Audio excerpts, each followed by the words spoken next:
நீங்கள் உபவாசிக்கும் போது மாயக்காரரைப் போல முகவாடலாயிராதேயுங்கள்.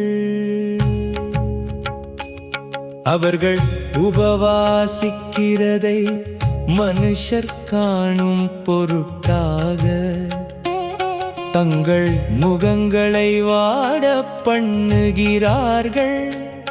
அவர்கள் தங்கள் பலனை அடைந்து தீர்ந்ததென்று மெய்யாகவே உங்களுக்கு சொல்லுகிறேன். நீயோ உபவாசிக்கும் போது அந்த உபவாசம் மனுஷர்களுக்கு காணப்படாமல் அந்தரங்கத்தில் இருக்கிற உன் பிதாவுக்கே காணப்படும்படியாக